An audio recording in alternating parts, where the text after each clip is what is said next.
Hello बच्चों। तो आज मैं एक बार फिर उपस्थित हूँ आप लोगों के लिए एक बहुत ही बेहतरीन वीडियो लेकर के। और हमारा चैप्टर है था एसिड बेस और साल्ट। उसमें हम सॉल्युबिलिटी ऑफ साल्ट्स के बारे में आज डिस्कस करेंगे। साथ ही साथ method of preparation of salt के बारे में भी पढ़ेंगे। क्योंकि ये लॉकडाउन का समय चल रहा है, इस नाते मैं कहूँगा stay home stay safe. Okay, तो हम स्टार्ट करते हैं solubility of salts.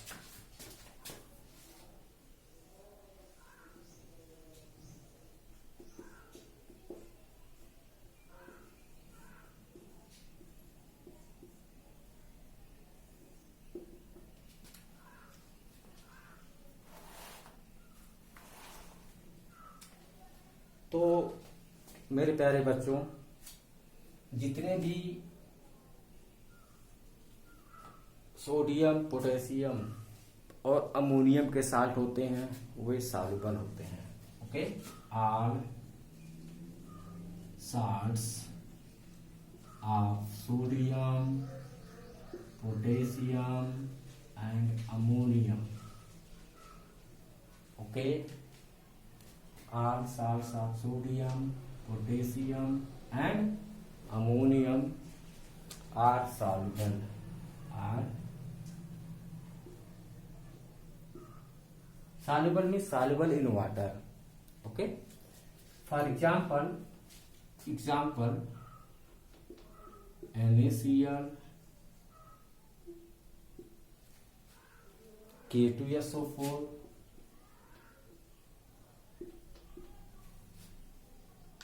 K2CO3, NH4Cl, ETC।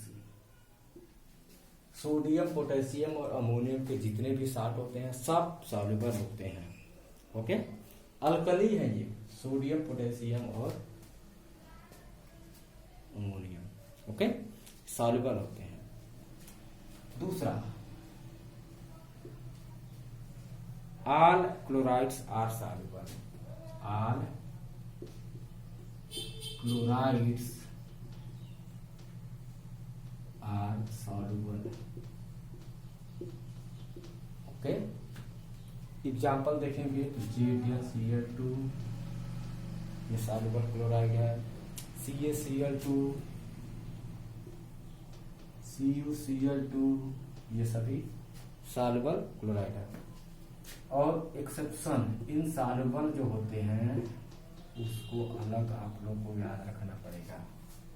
Exception में lead chloride, PbCl2, AgCl, okay, and Hg2Cl2 ये जो होते हैं इनसॉल्युबल क्लोराइड्स हैं और ये सब सॉल्युबल होते हैं। इन तीनों को छोड़कर के जितने भी क्लोराइड वाले साल्ट होते हैं सबके साथ सॉल्युबल होते हैं।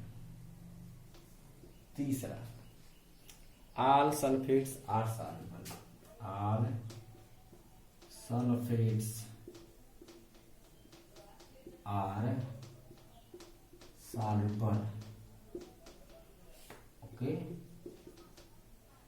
इसके कुछ एग्जांपल देख लो। FeSO4,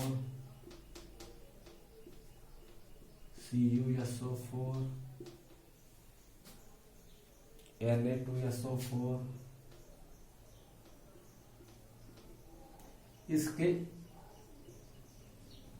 एक्सेप्शन देख लीजिए, थोड़ा बहुत ही इंटरेस्टिंग है exception.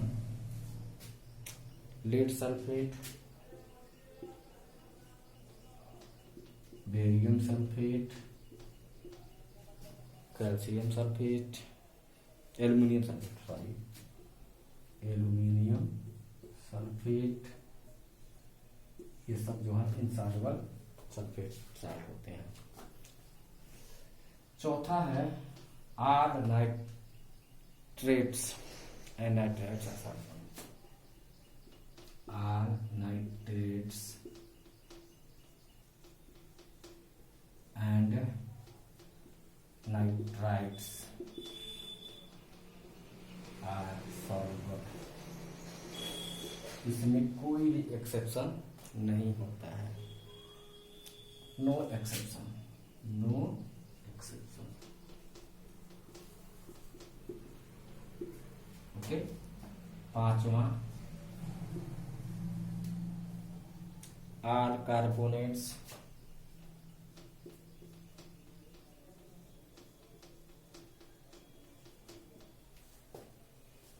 bicarbonates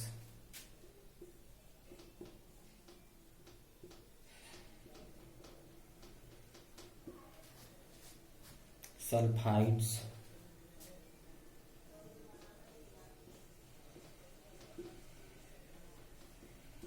sulphide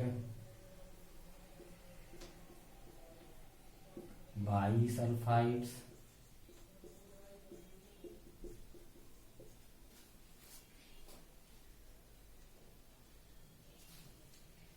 are insoluble, insoluble।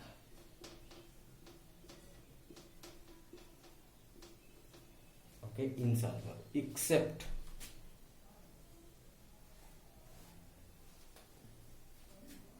इसमें एक्सेप्शन क्या होगा,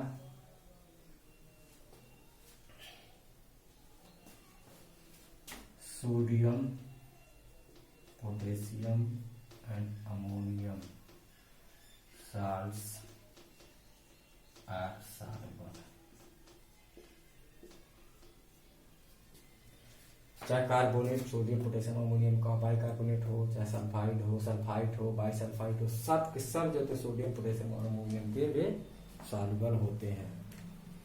इसमें किसी को कोई डाउट नहीं होना चाहिए। तो ये अच्छी तरह से आपको मालूम होना चाहिए कि कौन सा साल्ट सॉल्युबल होता है, कौन सा इनसॉल्युबल होता है। इसके आधार पर जो है कुछ क्वेश्चंस बनते हैं एग्जाम में। आजकल जो है आप लोग का ऑब्जेक्टिव टाइप के क्वेश्चंस आते हैं, मैं टू कॉलम भी आने वाला है अब, तो उसका कुछ क्वेश्चन मैं आप लोगों से सॉल्व करवाऊंगा आज 2-3, तो इसकी बहुत ही आवश्यकता पड़ेगी। ओके, तो नोट कर लीजिए, इरेज करूं, ठीक। आइए अब हम पढ़ते हैं preparation of salts, preparation of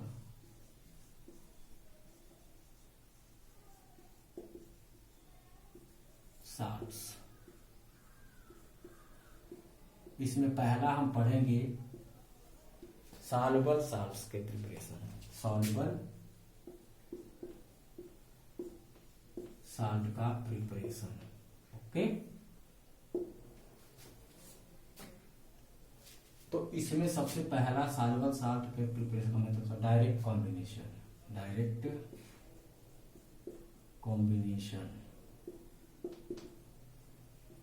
direct combination, इसको सिंथेसिस मेथड भी कहा जाता है। ओके,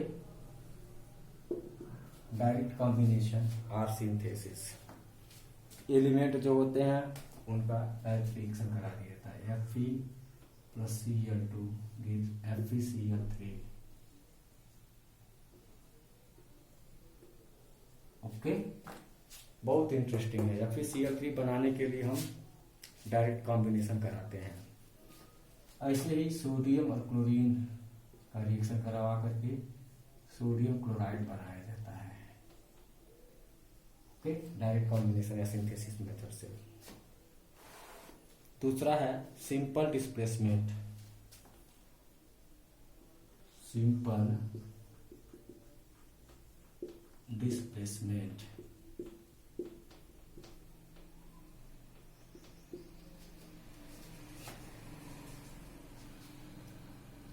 सिंपल डिस्प्लेसमेंट या मेटल एसिड डिस्प्लेसमेंट इसको कहते हैं, मेटल एसिड डिस्प्लेसमेंट।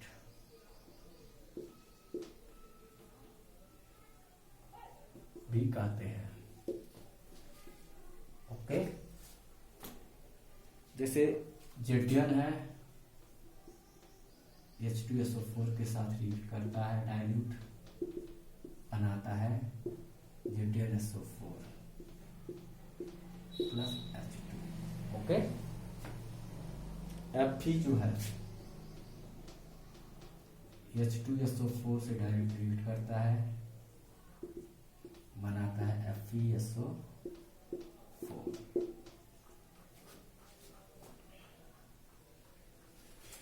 Fe जो है HCl से रिएक्ट करता है, FeCl2 बनाता है।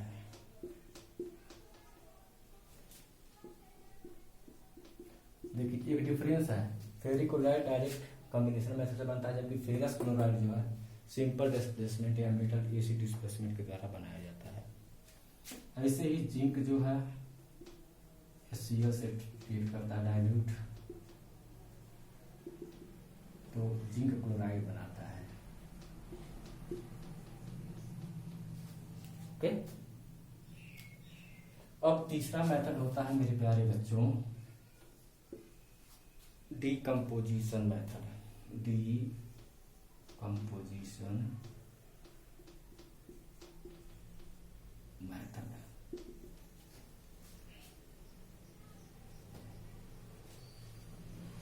जैसे मान लीजिए कि NaHCO3 बनाना हो, NaHSO4 बनाना हो, KHCO3 बनाना हो, Na2CO3 बनाना हो,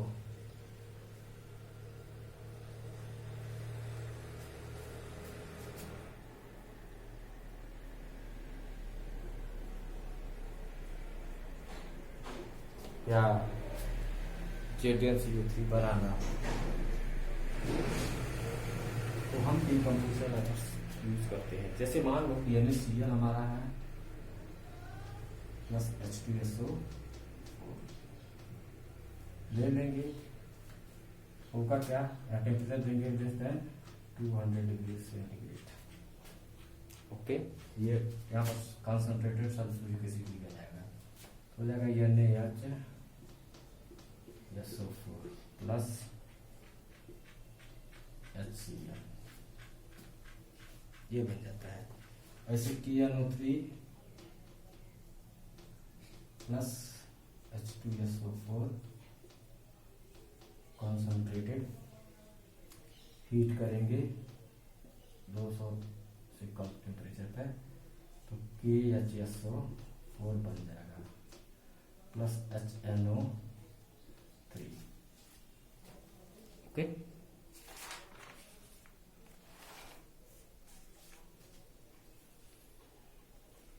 अब चौथा मेथड है, इसको मिटाना पड़ेगा, मिटा देता हूं।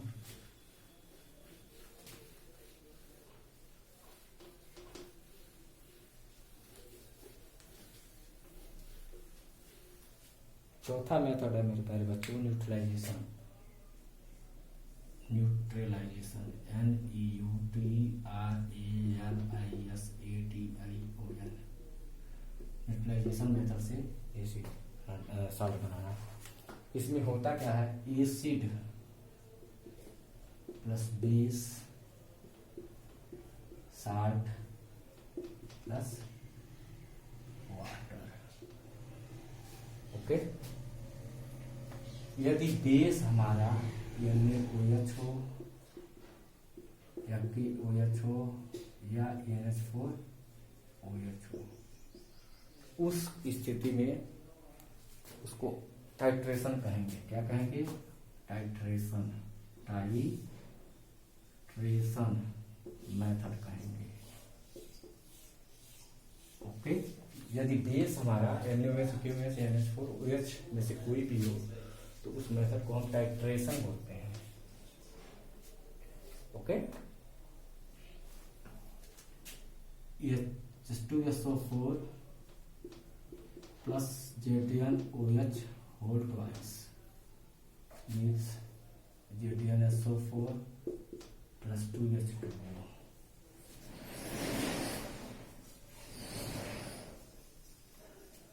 H2SO4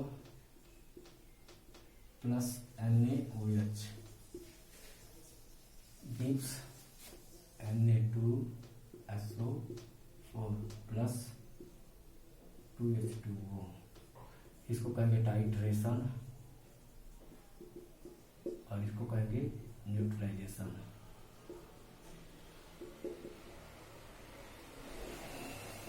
ओके,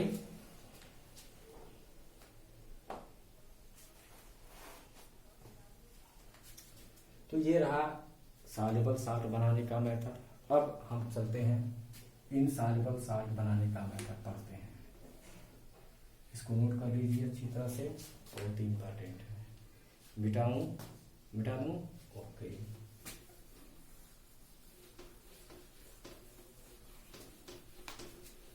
इनसॉल्युबल साल्ट,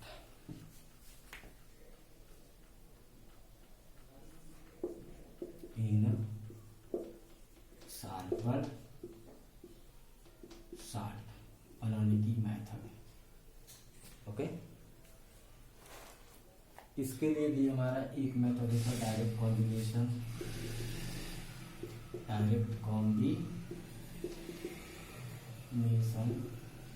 जिसको सिंथेसिस भी कह देते हैं।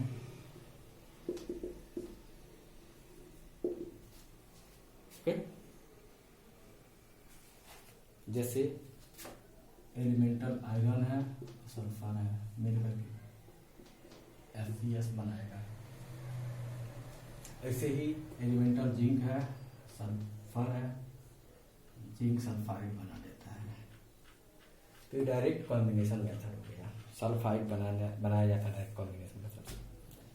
दूसरा होता है प्रेसिपिटेशन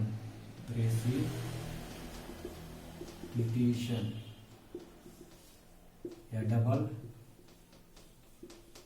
डिकम्पोजिशन मेथड।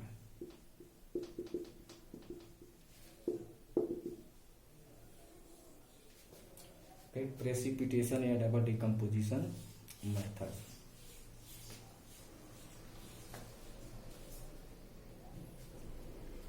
जैसे PbCl2 बनाना हो, बेरियम सल्फेट बनाना हो, AgCl बनाना हो, तो इनको जो है हम प्रेसिपिटेशन मेथड से बनाते हैं। जैसे PbCl2 ही बनाना हो तो हम क्या करेंगे,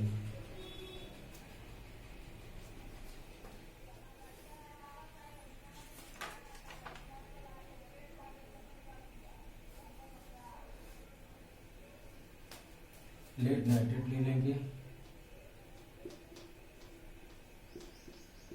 प्लस 2HCl, बन जाएगा PbCl2 plus 2HNO3। Barium sulphate बनाना है तो Na2SO4 ले लेंगे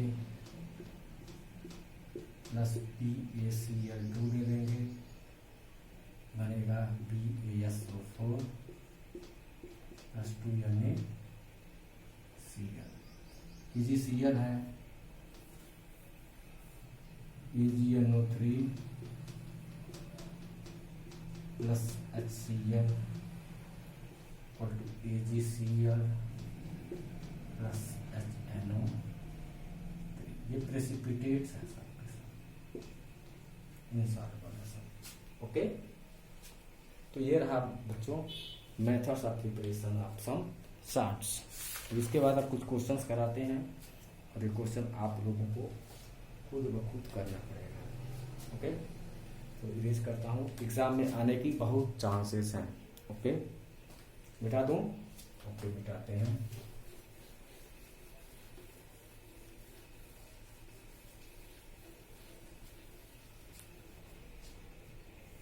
मैच द फॉलोइंग, क्वेश्चन है मैच द फॉलोइंग।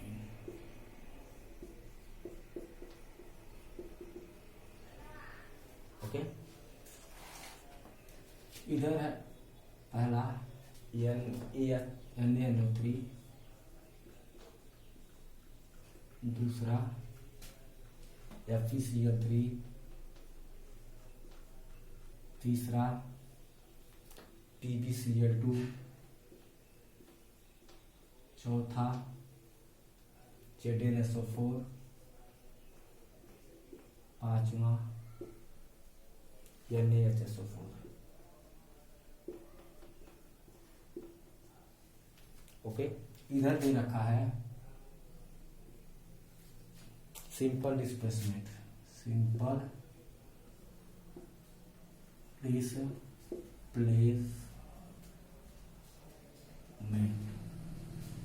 बी दे रखा है न्यूट्रलाइजेशन,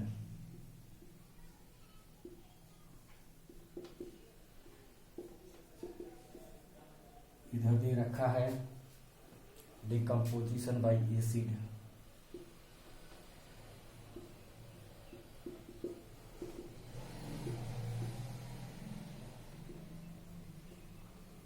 डी दे रखा है डबल डिकम्पोजिशन,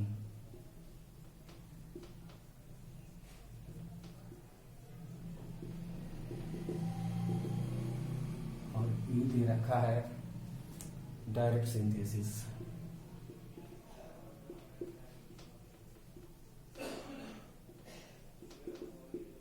ओके, देखो NaNO3 तुम्हारा कैसे बनेगा?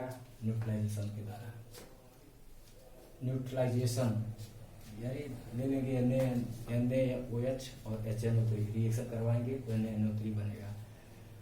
तो उसको हम एक और मेथड कहते हैं टाइट्रेशन, पर इसमें टाइट्रेशन का कोई ऑप्शन नहीं दे रखा है, अर्थात हमारा जो पहला होगा वह न्यूट्रलाइजेशन मेथड होगा।